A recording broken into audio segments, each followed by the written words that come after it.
நொறுங்குண்ட இதயம் தேற்றுகிறார், உடைந்த உள்ளம் தாங்குகிறார், காயங்கள் அனைத்தையும் கட்டுகிறார், கண்ணீர் துடைக்கின்றார், கண்ணீர் துடைக்கின்றார்.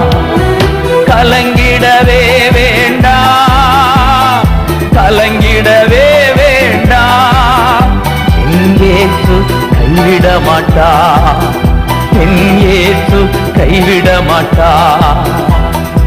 உங்கள் துக்கம் சந்தோஷமாய் மாறும், உங்கள் கவலைகள் கண்ணீர் எல்லாம் மறைந்துவிடும்.